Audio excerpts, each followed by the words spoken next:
Hey y'all, Yumimals here. I just got back from Denver. Did all my stuff I needed to do as a dealer, pay taxes, yada yada. And I did really well. I sold out of almost everything there. If I can attach photos, I will attach photos to this video. But I had 4 plushies left, and that was it. One of the common questions I got a lot of on my sushi dogs, or even anything like my keychains.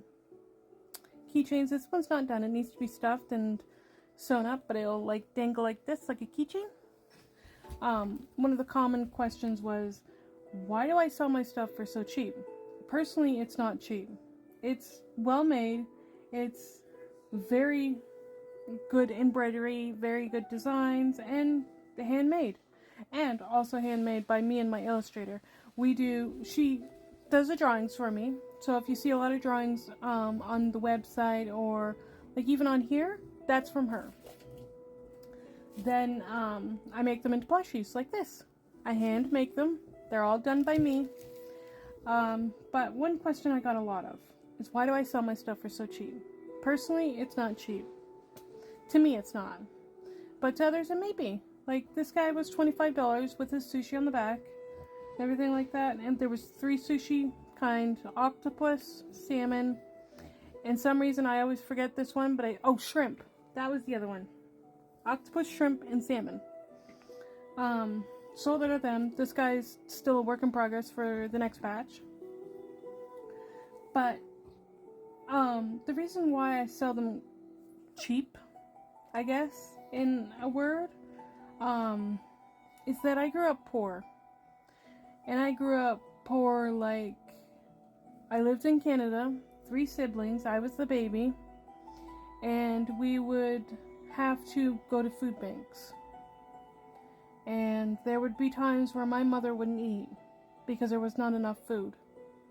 And I would share my food with her, but she would insist on me eating just like a normal, mother wanting your child to grow, She would insist on me eating, but I insisted on sharing. It's just my nature,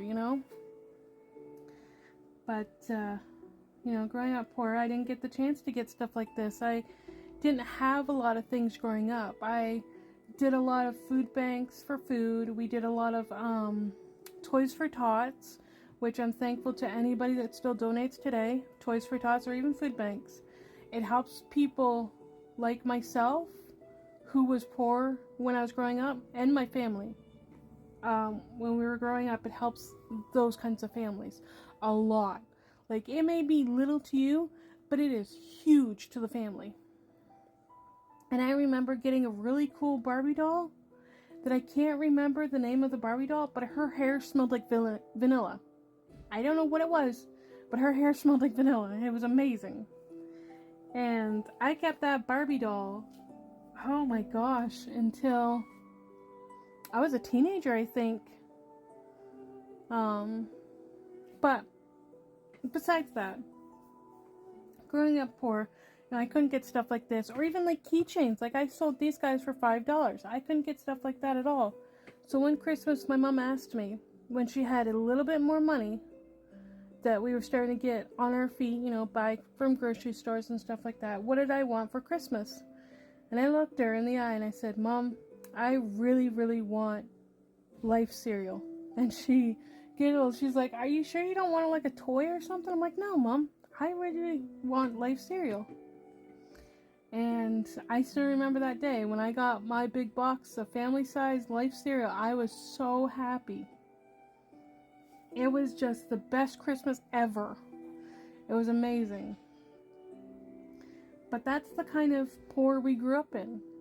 And it was so bad, there was times where if something went wrong at that place in Canada where we used to live, police officers would not go. They were afraid. Because of the, I wouldn't say mortality rate, but the likelihood of them getting hurt was very, very high. So it was a very dangerous neighborhood. We got moved out of there rather quickly when my mother met her best friend, that they became a not partners, but together, like boyfriend and girlfriend. He became my stepdad, and now my dad. But before that, that was when it was a really hard life, and when she finally met him, we got better in life. We actually got a cat and a dog and everything like that. I had the normal amenities like that after, getting older. But growing up, until I was, I would say 13, I couldn't get stuff like this at all. I've always wanted. So now I make stuff like this for people who can't afford plushies that are, say, in the hundreds or 200s. And I'm not, disclaimer right now, I am not bashing any artists who sell their plushies for higher or lower or any price. This is my brand. These are my prices. This is what I sell my stuff for. I buy, now that I am able to afford things, I buy plushies that are $100 to $200, and they're really cool looking. Or even my artist who's selling Anubis stuff. Like, I'm actually going to go buy some paint by diamonds she does, and Anubis pants, like sleep pants, and all this other stuff she does. And personally, that'll be about a $200, $300 bill.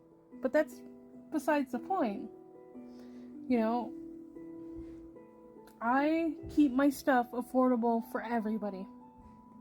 Now, a lot of people may look at it as, oh, it must be cheaply made because it is blah, blah, blah price, like $25 or whatever. It's not cheaply made, honey. Like, I spend hours attaching stuff to my plushies. I make sure I do stress tests just like that before I say they're completed. So no, nothing's cheaply made. So enjoy. Soon I will be coming to possibly TikTok to sell on. I'm going to look at an Etsy shop. I actually already have my shop itself at yumimals.net. But I'm looking at expanding now for TikTok and Etsy. So that's my story about, a common question I actually got asked quite a lot during the convention. And I didn't want to go through the whole story about, how I grew up poor. I just told them, I grew up poor. And I try and make things now affordable for people, for everybody.